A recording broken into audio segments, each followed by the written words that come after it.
Sasikala teacher, വീണ്ടും ഏറ്റുമുട്ടലിനോ സർക്കാർ ഒരുങ്ങുന്നത്? ഏറ്റുമുട്ടൽ അവർ ആഗ്രഹിക്കുന്നു. ഹൈന്ദവ സമൂഹവുമായി ഒരു ഏറ്റുമുട്ടൽ, നേരിട്ടുള്ള ഒരു ഏറ്റുമുട്ടൽ അവർ ആഗ്രഹിക്കുന്നു. അതല്ല എങ്കിൽ 2018 ഈ ആചാര സംരക്ഷണവുമായി ബന്ധപ്പെട്ടിട്ടുള്ള വിഷയങ്ങൾ ഉണ്ടായത്. 2018 ശേഷം നീണ്ട 7 വർഷമാണ് കടന്നുപോകുന്നത്. ഏഴാമത്തെ 2025 നമ്മൾ എത്തി നിൽക്കുന്നത്. അപ്പൊ ഈ 7 വർഷം കഴിഞ്ഞിട്ടും പകയടങ്ങാതെ ഭരണകൂടം ഇതേപോലെ തന്നെ എല്ലാവരെയും വലിച്ചഴക്കുന്നു.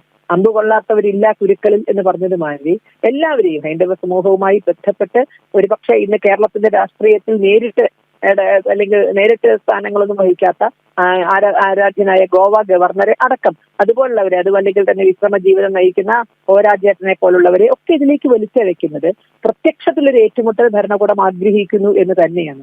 നിങ്ങൾക്ക് എന്താണ് ചെയ്യാൻ കഴിയുക എന്നൊരു വെല്ലുവിളി ഭരണകൂടത്തിന്റെ ഭാഗത്തു നിന്ന് ഉണ്ടാകുന്നുണ്ട് എന്നുള്ളത് ആ വെല്ലുവിളി നമുക്ക് കാണാതെ മുന്നോട്ട് പോകാൻ സാധിക്കില്ല. വെല്ലുവിളിക്കാനാണ് ആഗ്രഹമെങ്കിൽ വെല്ലുവിളി ഞങ്ങൾക്ക് ഏറ്റെടുത്ത്, ആ വെല്ലുവിളിക്ക് ഉത്തരം ഒരിക്കൽ അവർ അനുഭവിച്ചതല്ലേ?